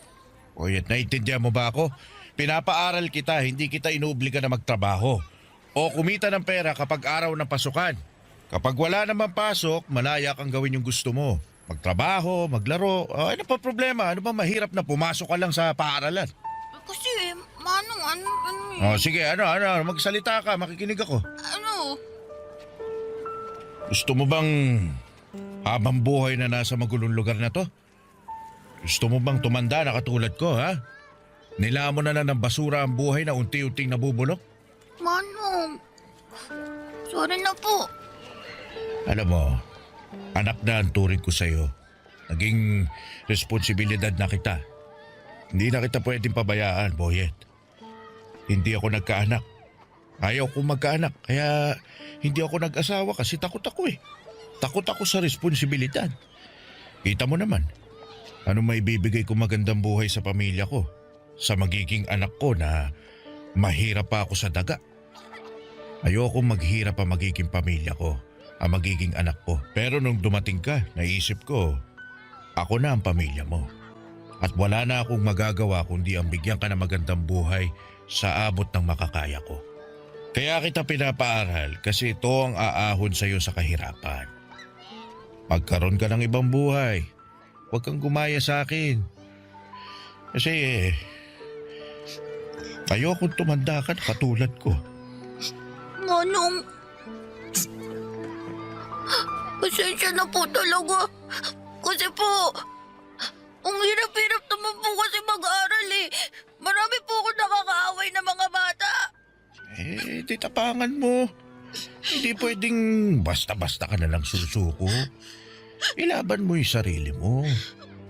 Hindi ko naman sinasabing makipagsuntukan ka sa kanila. Sinasabi ko, umiwas ka sa gulo. Hindi mo naman ikagagaling kung papatulan mo sila eh. Lagi mong isipin na nasa paaralan ka para mag-aral. Para maging mabuting tao. Para paglaki mo, pwede kang pumili ng kahit na anong gusto mong maging.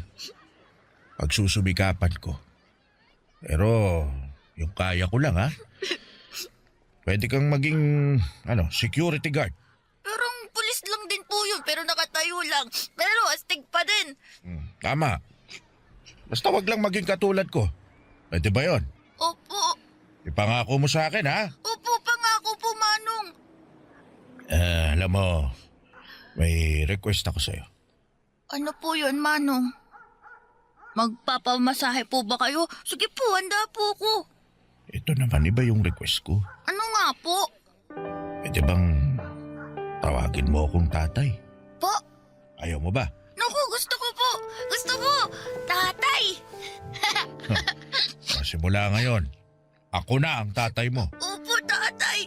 Gusto ko umakyat sa stage kasama mo kapag graduation mo na, ha? Ano po yung graduation? Kapag tapos ka na ng elementarya. Tapos ka na rin ng high school.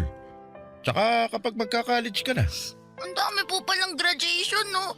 Ang dami ko po palang pag-aaralan. Ba't ganyan yung mukha mo? Ang sasabi mo lang kanina, pinangako mo mag-aaral ka mabuti. Wala na, pasubo lang po ko eh. Basta nandito lang ako. Naalalayan kita. Salamat po. Nang gabing yon ay hindi ako makatulog, Papa Dudut. Sobrang mahal ako ni tatay. Pinili niya akong kupkupin at pinili niyang ituwid ang buhay ko. Pinili niya akong mahalin at gusto niyang alisin ako sa kahirapan. Kaya naisip kong hindi ko dapat sayangin ang pagkakataon na ibinigay sa akin ni tatay.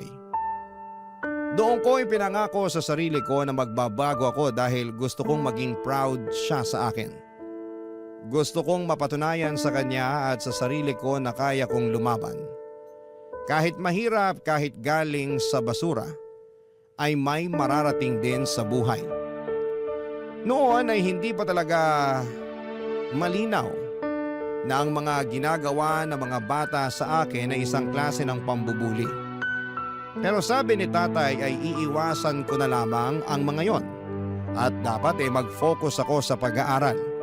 Kaya naman sinunod ko yon, Papa Dudut. Pero hindi ko pa rin maiwasan na may mga masamang bata na inaaway ako. Minsan umuwi ako may sugat pero hindi ako sumuko. Araw-araw ay sinasabi ko sa sarili ko na baka bukas ay hindi na nila ako aawayin. Bawat pagpasok ko sa school ay parati akong nagdarasal na sana'y walang mambubuli sa akin at sana'y hindi ako pagagalitan ng teacher dahil hindi ko na naman naintindihan ang mga itinuro niya. Gusto kong maging mabuting estudyante. Gusto kong makatapos para sa pangarap ni tatay na makaakyat sa stage kasama ko. At syempre, naging pangarap ko na rin talagang makagraduate, Papa Dudut. Barangay Love Stories. Barangay Love Stories. Papa Dudut, araw-araw kong pinapatatag ang sarili ko. Ang nasa isip ko na lamang ay huwag biguin ang sarili ko at ang tatay na matupad ang pangarap naming dalawa. Kahit na walang araw na hindi talaga ako nilalapitan ng mga bully ay tuloy lamang ako sa pagsusumika para makuha ang diploma sa elementarya. Paunti-unti lang ang goal at doon ako nakafocus. Tinapangan ko talaga sa bawat pagsikat ng araw at sabi ko na sa gabi, wala na naman ang mga bully at kasama ko naman si tatay. Pero ayun na nga, sa school ay sobrang hinahamak talaga ako. Kesyo nakatira ako sa basura, sa squatter, nangangalakal at ang baon ko ay galing daw sa basura. Kahit ano pang sabihin nila, iniisip ko na lamang na may pera naman sa basura at may pupuntahan itong pagsusumikap ko sa pag-aaral. Ngunit isang araw, ibang bully naman ang dumating. Nagkasakit si tatay, ibang klase palang bully ang sakit. Kailangan mo ring tapangan at buksain para magpatuloy sa buhay. Ilang linggo na siyang nangihina at kahit sinasabi niyang pumasok ako sa paralan ay mas pinili kong alagaan siya. Hindi pwedeng basta-basta ko na lamang pabayaan siya dahil alam kong hindi madali ang buhay kapag may dinaramdam, Papa Dudut.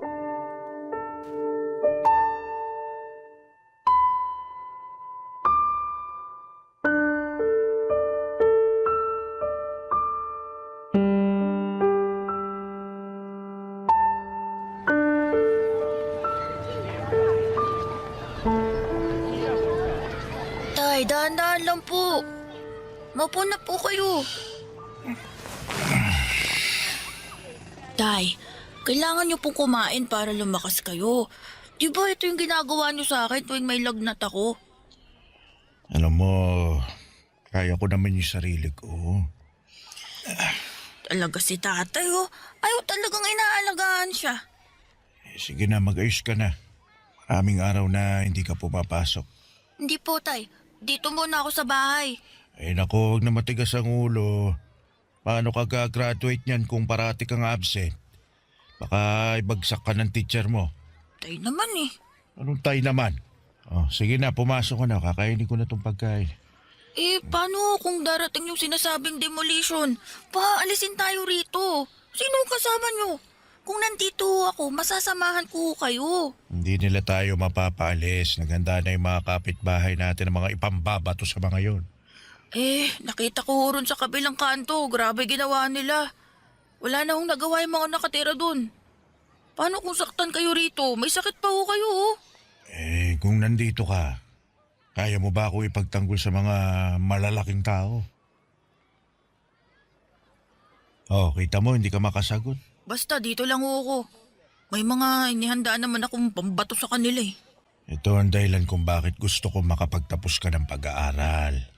Para hindi ka matatakot na paalisin sa bahay mo. Makakabili ka ng sarili mong bahay o may pera ka para umupa ng matirhan na may legal na titulo. Yung bang re-respetuhin ka ng mga tao. Tay, ang hirap po pala maging mahirap, no? Ang dami mong dapat gawin para lang hindi ka masasaktan at makuha mo yung respetong sinasabi nila. Kung hindi na talaga kaya, hahanap na lang tayo ng ibang mapapwestuhan. Siguro mas makakatulong sa mga tao yung itatayong barangay complex dito. Grabe naman po pala sila. Wala, ganun talaga eh. Tay, okay lang po ba kayo? Oo naman. Sige na, mamaya ako natubusin. Tay, yung totoo. Mukhang kailangan ko lang maiga ulit. Sige ho. Salamat, Boyan. Baka nabinat ho kayo kakaisip sa demolition na yan. Siguro, pero okay lang ako. Tutulog ko na lang to, mawawala rin. Lalakas din ako. Sana po bumalik na sa dating lakas ang katawan nyo, Tay. Galing ako, anak. Tay, mukhang ito na ho yung demolition. Titingnan ko sa bintana. Tay, ito na nga ho yung demolition. Tay! Uy, Tay, gising! Tay, kailangan na nating lumabas. Tay! Tay, wag na ho kayong matulog. Kailangan na nating lumabas ng bahay. Tay, bakit parang hindi ka na humihinga? Tay! Tay naman, gumising ka na! Promise, papasok na ako. Hindi na matigas ulo ko. Gising na, Tay! Gising, Tay! Tulong nga! Ang tatay ko! Tulong! Tulungan niyo ako! Tay, hindi ka pwede mawala. Akyat pa tayo sa stage sa graduation ko. Tay! Tay, wag mo ko iwan! Tay! Tay! Tay! Papadudod, sobrang sakit balikan ng araw na yon. Lahat nagkakagulo dahil sa demolition habang binawian ng buhay si Manong, ang tatay ko. Kaya naman sobrang galit na galit ako sa mga taong nag-demolish sa squatter. Para kaming mga ipis na pinupuksa na lamang at pinapalabas sa aming mga lungga na parang basura sa lipunan na walang karapatang mabuhay ng may dangal. Tandang-tanda ko na kahit na hindi man natuloy yung sabi nilang end of the world noong 2012, para sa akin ay parang natapos at gumuho talaga ang mundo. Hindi ko alam kung kaya ko bang mabuhay na wala si tatay. Bakit ganon sila sa mahihirap? Pinapalis nila sa lupang yon para tayuan nila ng barangay hall, health center at basketball court. Bakit hindi kami tulungan na bigyan ng marangal na buhay? Nagsumikap kami araw-araw at hindi po kami batugan. Sana yung gobyerno ay nakita ang hinaing ng mga taong gusto lamang ng may masilungan at matawag na tahanan. Kasi ang mga taong ito ay hindi pinapangarap na maging squatter lang habang buhay. Pero sadyang may lapang tadhana at pagkakataon para sa kanila. Mahirap ang buhay. Mahirap makaahon sa kahirapan. Kahit sobrang sakit sa loob ko kasi hindi ko matutupad yung pangarap namin ni tatay, huminto ako sa pag-aaral kasi kailangan kong unahin ang kalam ng sikmura ko kesa sa pag-aaral. Pasalamat na lang ako dahil sa paghihikayat ni tatay na mag-aral ako ay natuto naman akong magbasa at magsulat. Pero syempre hindi ganon kalawak ang pag-intindi ko sa mga bagay-bagay. Basic lang at marunong din akong magbilang kaya alam kong humawak ng pera. At dumating ang isang bagay na masasabi kong mas malaki ang kikitain ko kesa sa pangangalakal. Ibang kalakal na ang ginagawa ko kahit 15 years old ako noon. Pinasok ko ang pagbebenta ng katawan. Nagbigay ako ng aliw sa mga parokyano. Wala akong pinipili. Tama.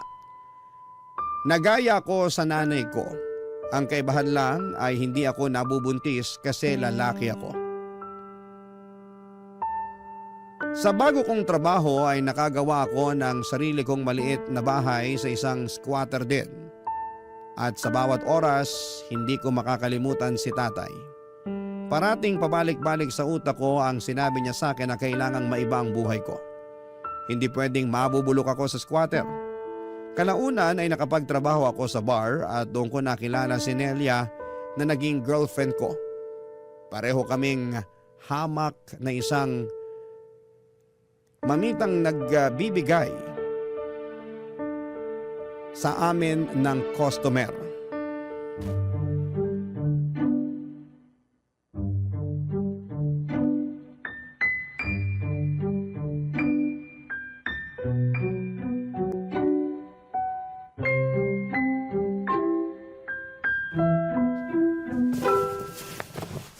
Talagang ganyan ang susuotin mo? Masyadong maiksi naman, babe. Babe naman, parati mo na lang akong sinasaway. Sa trabaho natin, kailangan presentable tayo. Alam mo naman, puhunan natin ang ating mga mukha at katawan. Dapat maayos ang forma natin, no? Alam ko naman yun, pero sana... Ay naku, sana naman kaya ito mapupunta.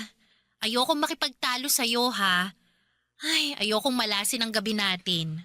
Nelia, hihingi sana ako sa'yo ng pabor eh. Ayan ka na naman. Gusto mo talaga maging manang ako sa harap nila? Paano ako kikita ng pera? Paano tayo makakaipon? Paano natin mababayaran tong upa sa bahay? Sabihin mo nga sa akin, babe. Alam ko naman yan. Ang sa akin lang, sana bawas-bawasan mo yung pagtanggap ng customer na... Na ano? Na ikakama ako. Diretsahin mo na. Babe, bago pa lang tayo maging tayo, ganito na trabaho ko. Ganito na si Nelia. Ganito na trabaho ko. Isang babaeng bayaran. At ganyan ka na rin. Ito talagang ayaw ko eh.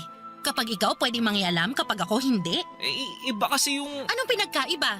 Pareho lang naman tayong nagbebenta ng katawan, Boyet. Kailangan natin to kasi hindi tayo nakatapos ng pag-aaral. Wala tayong makukuhang ibang trabaho na magbibigay sa atin ng malaking datong. Wala! Kaya wag na nating pag-usapan to. Ang mahalaga, mag-ingat tayo sa ginagawa natin. Pasensya na talaga. Hindi ko lang maiwasang magselos eh. Nako, hindi nakakain ng selos-selos na yan. At wag ka nga magselos. Trabaho lang naman lahat ng to eh. Parang artista. Aarte ka lang, paghusayan mo gaya ng gusto ng customer. Tapos, di ba ganyan din naman ang ginagawa mo? Sa bagay. Iniisip ko lang na nagamit man nila ang katawan ko. Pero hindi naman ang kaluluwa ko. Ang lalim naman nun, babe. Kaya sana maipasa ko yung exam ko. Para makatapos ako kahit senior high man lang. Para makahanap din ako ng ibang trabahong matino. Gusto ko na kung magkaanak man tayo balang araw, magiging maayos na ang buhay natin. Mabibigay ko sa magiging anak natin ang buhay na maganda. Yung hindi naghihirap. Yung kaya natin suportahan kung ano yung gusto niya. Pag-aaralin natin yun hanggang kolehiyo. Ang taas talaga ng pangarap mo, babe. Pero tama. Ayoko rin maranasan ng magiging anak natin ang hirap sa buhay. Naghihirap na nga tayo. Ipapamana pa ba natin sa kanilang ganitong buhay?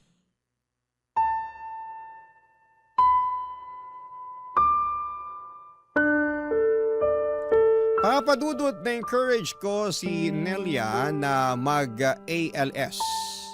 Sinubukan niya talaga, papadudot. Maraming beses na parang gusto na niyang sumuko pero parati ko pa rin siyang sinasabihan na para ito sa aming dalawa. para pwede naming sabihin na may pinag-aralan kami. Pero dumating ang 2020, nagka-pandemic. Naging isang dagok ito para sa amin at maging sa mga kababayan natin. Naging mahirap ang buhay at nawalan kami ng customer kasi nga ay nasa bahay lahat ng tao. Ang daming restrictions. Pati ang ipon namin ay naubos dahil wala talagang trabaho. Naisipan ko na lamang kung talaga bang may Panginoon kasi puro pahirap na lamang ang naranasan ko. Nagsusumikap naman ako sa buhay pero parang ang hirap pa rin. Paano kaya kami magso-survive? Paano ang isang tulad naming dukha ang kakayaning mabuhay sa gitna ng pandemya na walang trabaho? Ang hirap talaga, Papa Dudut. Nakakadurog ng puso ang sitwasyon, nakakapanghina ng loob na para bang inalisan na naman kami ng pagkakataong mabuhay. Ang hirap po maging mahirap at ang masakit ay maraming tao ang tingin sa amin ay palamunin. Nakapina lamang para sa ayuda at pasanin ng lipunan. Sa totoo lang po, Papa Dudut, gusto kong hingi na sana'y magkapalit kami ng buhay para malaman niyang nagtatrabaho kami para mabuhay. Pero sadyang mailapang kapalaran sa kagaya naming salat sa buhay. Barangay Love Stories. Barangay Love Stories. Hindi naging maganda ang pagsasama naming dalawa dahil sa sitwasyon, Papa Dudut. Ang hirap ng walang pera, walang customer, and mahirap ang buhay sa panahon ng pandemic. At dahil nga sa mga restrictions ay nawalan kami ng hanap buhay. Siguro hindi lang kami, marami sa ating kababayan. Sana nga ay yun na ang huling pandemic sa mundo. At dahil nga sa hirap ay parati kaming nag-aaway at mainit ang ulo. Totoong nakaka-high blood ang walang pera. Pero nang malift ang mga restrictions ay unti-unting bumalik ang lahat. Nagkaroon na ulit kami ng trabaho at magkahiwalay kami ng bar. Nagkikita na lamang kami tuwing umuuwi ng bahay at ang importante ay magkasama pa rin kami. At gaya nga ng dati ay balik kami sa dating gawi, ang pagbebenta ng panandaliang aliw. Ang kumita ng pera, ang magtrabaho na kahit para sa iba'y mabaho pa sa basura ang ginagawa namin. Para sa akin ay wala akong pakialam dahil wala naman akong inaapakang tao. Wala akong hinahamak. Gusto ko lang kumita ng pera pero isang umaga'y nagulat ako nang umuwi si Nelia sa bahay, Papa Dudut.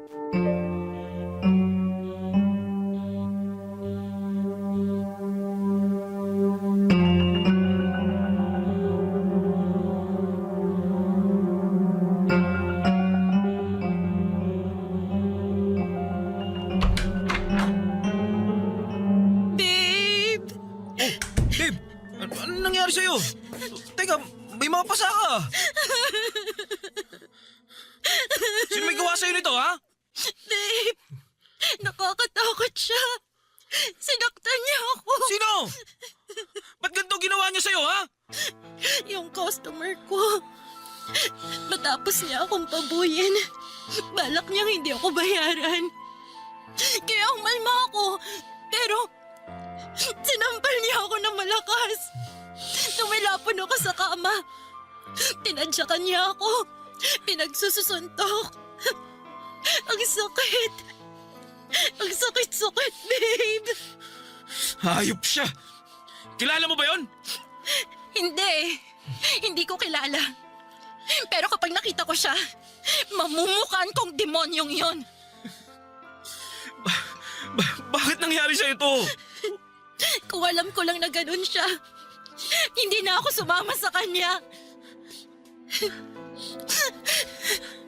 Ayoko na.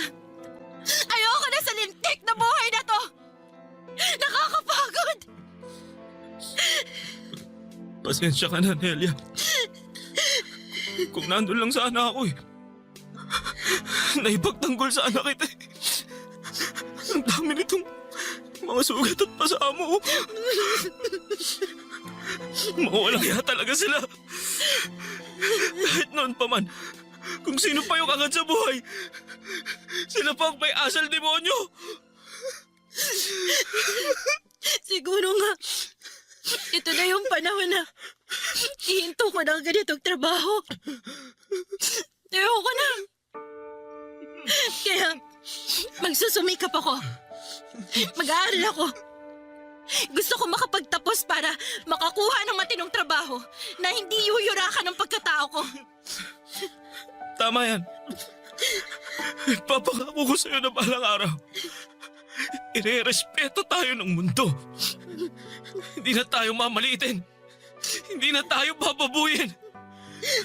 Magiging tao na ang tingin sa atin.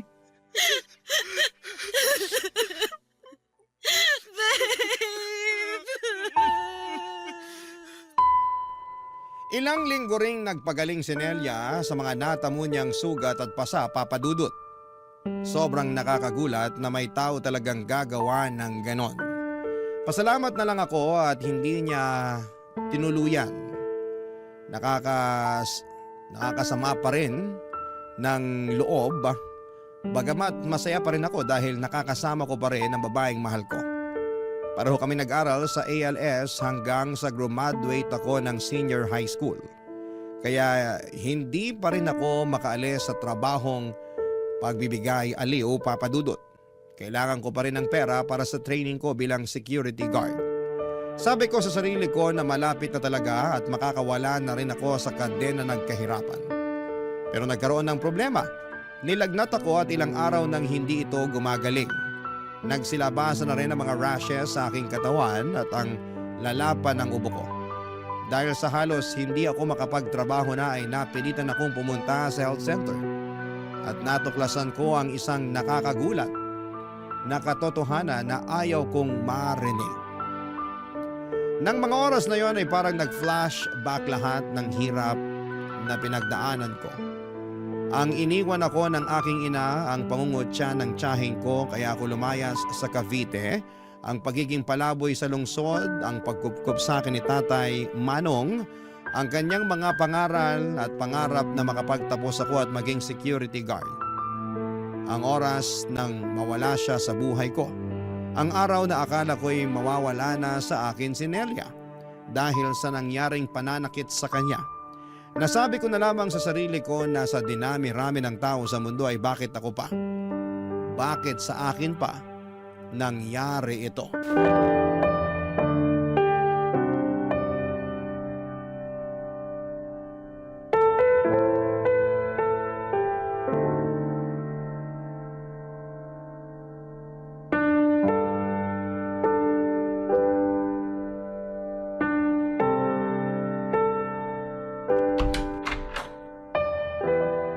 Babe, ang tagal mo namang bumalik. Akala ko kung napano ka na. Halika, kumain ka. Babe, bakit parang tulala ka? Anong sabi ng doktor? Na-check ka ba? Nakapunta ka ba sa center? Naku, sana pumayag kang samahan kita. Pwede ko namang isarado muna tong tindahan eh. Boyet? Bakit? Akala ko, malapit ko nang matupad ang pangarap ko eh. Akala ko magiging security guard na ako. Magiging maayos ang buhay ko. Teka, ano bang nangyari? Doon ako galing sa center. Sumailalim ako sa mga test. Anong resulta? Ano bang test ang ginawa nila sa'yo? Alam mo, gusto ko sanang ilihim pero karapatan mong malaman ng totoo kasi magkarelasyon tayo. At baka... Ano bang nangyayari? Pinapakaba mo naman ako eh. Magsalita ka, Boyet! Iniisip ko kung saan ko kaya nakuha to. Naalala ko, may naging customer ako. Ayaw niya maglagay ng protection. Malaki ang binayad niya sa akin. Pumayag na ako. Kasi isang beses lang naman eh. Teka, huwag mong sabihin nagpositibo ka. Patawarin mo ako, Nelia. Bakit mo ginawa yan? Akala ko kasi ano eh. Ibig sabihin, hindi.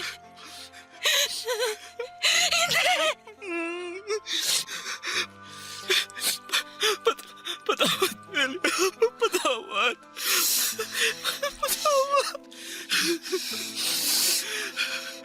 Ibig sabihin, nahawaan mo na ako? Boyet naman! Bakit ka pumayag makipagsiping na walang proteksyon? Ang tagal-tagal na natin sa trabahong to! Nagawa mo pa rin maging bobo! Tukso ako ng pera! Pera! Pera! Pera! Natukso ka sa pera! Pero ano naging kapalit, ha? Buhay natin!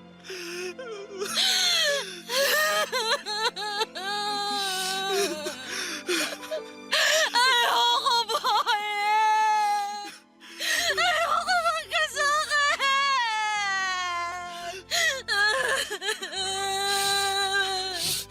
Ayoko magka-AIDS! Ayoko! Nelia, patawarin mo ako. Nindig ka! Eh, magagawa ko yung pagiging mo ng tawad! Alam ko hindi madali ito. Pero hirap na ako eh. At kasalanan mo yun! Tama! Nelia! Nelia!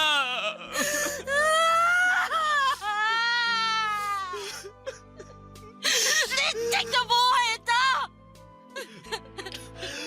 Kailan ba tayo lulubayan ng malas? Kapag wala na tayo sa mahirap na mundong to! Nelia, hindi tayo mamamatay. Ha? Sabi ng doktor, hindi ito katapusan ng buhay natin. Sabi niya, pumunta ka rin sa center para mapatis ka rin.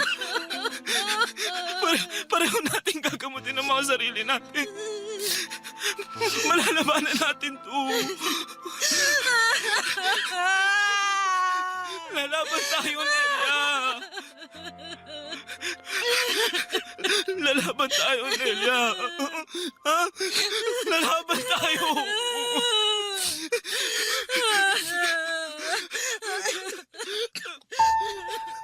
Parang teleserye ang naging buhay ko, Papa Dudut. Masalimuot, pero kahit ganito ang nangyari ay nagpapasalamat pa rin ako dahil may pag-asa pa rin. All is well pa rin ang buhay kahit minsan pakiramdam namin ay binigo kami ng kapalaran. Kahit na hindi kami gaanong guminhawa ay nagpapasalamat pa rin ako sa Panginoon dahil buhay kaming dalawa. Siguro ay baka hindi na kami magkakaanak kahit sabi ng doktor ay may chance naman basta under gamutan at alaga ng mga doktor. Pero tinanggap na rin namin ni Nelia kung hanggang dito na lamang kami. Masaya pa rin ako dahil kasama ko si Nelia at nagagawa naming mamuhay ng normal araw-araw. Ang mahalaga ay hindi namin nakakalimutang inumin ang gamot. Naging SG din po ako, Papa Dudut, at si Nelia naman ay nakapagtapos ng senior high school pero hindi na siya nagtatrabaho. Focus siya sa aming sari-sari store. Kahit maliit lang ang kinikita ay maayos naman ang naging takbo nito. Ang importante sa ngayon, Papa Dudut, ay buhay na buhay kami at may mga NGO na handang tumulong sa katulad namin. Sana sa mga nakikinig sa programa ninyo ay gusto kong ipaabot sa lahat na sana'y huwag kayong mandiri sa mga taong may HIV dahil hindi naman nakakahawa ang HIV kung walang sexual contact at blood-to-blood contact. Hindi nakakahawa ang HIV kapag nakikipagkamay, paggamit sa isang baso, pag-upo sa tabi ng isang may HIV, paglangoy sa swimming pool, sa ubo at sipon. Sana'y maging malawak ang kaisipan natin at sana'y napulutan ng aral ang naging buhay ko ng ating mga kabarangay. Ang inyong kapuso at kabarangay forever, Boyet. Anong Anong say mo sa Barangay Love Stories na ito? Pagkwentuhan natin sa comment section yan.